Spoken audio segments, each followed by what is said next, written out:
Selamat datang kembali di pembahasan mendalam kita. Oke, kali ini kita bakal selami bab 33 dari bukunya Robert Greene, The 33 Strategies of War.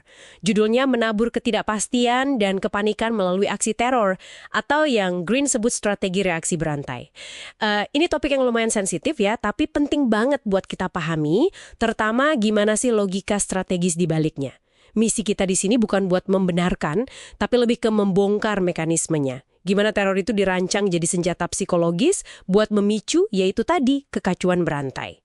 Sumber kita jelas ya, fokus di bab ini aja. Mari kita bedah bareng-bareng. Jadi inti dari strategi ini, seperti yang Greene jelasin, itu bukan soal menang di medan perang secara fisik gitu. Sasarannya itu pikiran lawan. Tujuannya yang melumpuhkan kemampuan mereka untuk mikir jernih, untuk merespons secara strategis. Caranya? Ya tiba-tiba, nggak bisa diprediksi. Betul sekali. Dan ini bukan sekedar bikin takut biasa loh. Greene itu menekankan kalau strategi ini nyerangnya kebutuhan dasar kita sebagai manusia. Akan kepastian, akan rutinitas. Itu kan fondasi rasa kontrol kita, ya kan? Nah, pas serangan datang tiba-tiba, acak, rasa kontrol itu langsung hancur. Ketidakpastian jadi merajalela. Dan rasa takut ini, kata Greene, sifatnya nular. Kayak virus gitu di masyarakat. Akhirnya bisa memicu kepanikan massal, orang jadi bikin keputusan-keputusan yang nggak rasional, masa depan jadi kerasa gelap penuh ancaman. Nah, ini dia yang Greene sebut sebagai strategi reaksi berantai.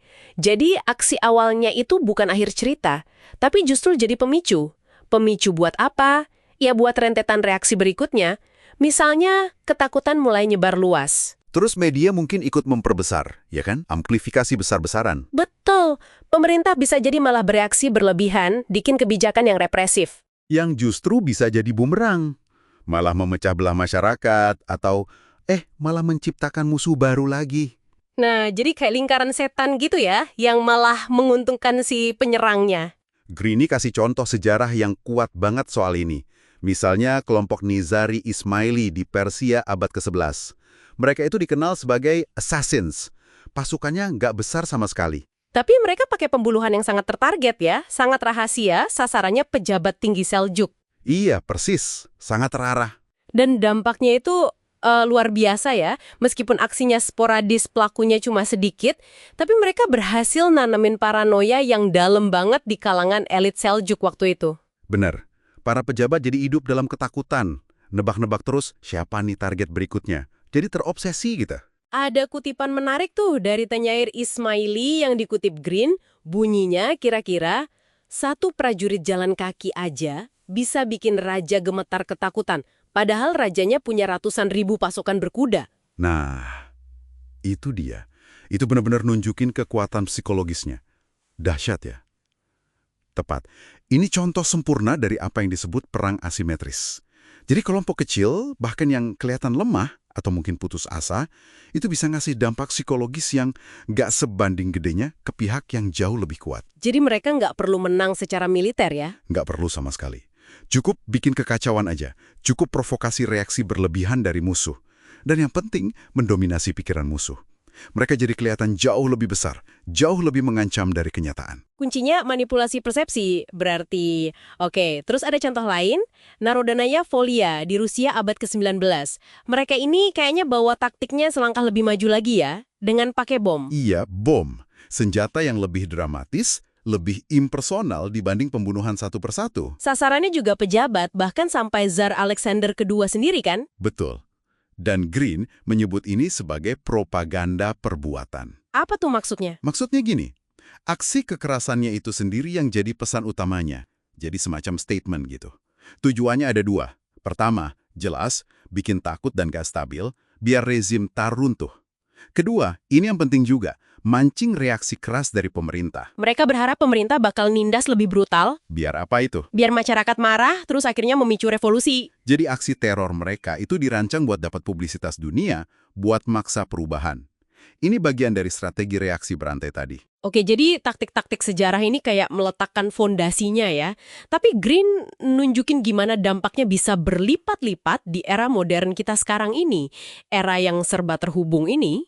Wah, iya banget. Serangan 911 itu studi kasus yang tragis ya. tapi jelas banget nunjukin gimana reaksi berantai ini bisa berjalan dalam skala global. Satu serangan yang terkoordinasi di titik-titik vital itu nggak cuma bikin kerusakan fisik yang masif. Tapi juga langsung memicu kepanikan pasar keuangan dunia kan? Iya, terus perubahan drastis kebijakan keamanan internasional di mana-mana. Dan gelombang ketakutan yang disebarin instan sama media 24 jam. Nah, itu dia. Ini nunjukin betapa rentannya sistem kita yang terbuka dan terkoneksi ini sama strategi macam ini. Ketakutan jadi kayak komoditas global. Terus kalau udah begitu gimana cara ngadepinnya? Apa penawarannya menurut Green?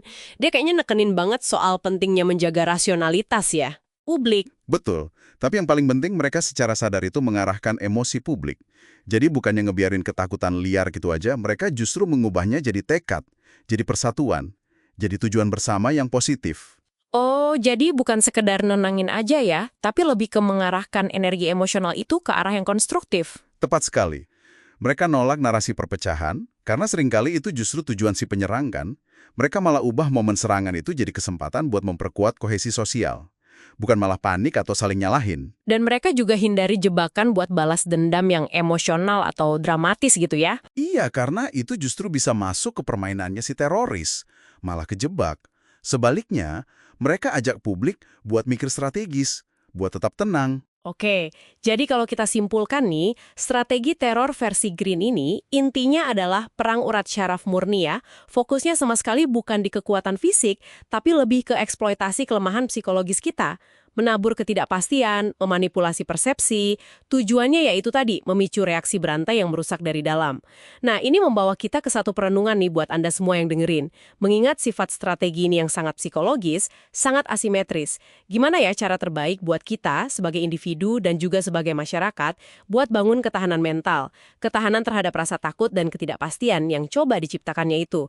Tapi, tanpa harus mengorbankan nilai-nilai kebebasan dan keterbukaan kita yang justru sering jadi target buat dirusak. Sesuatu untuk kita pikirkan lebih lanjut ya. Sampai jumpa di pembahasan mendalam kita berikutnya.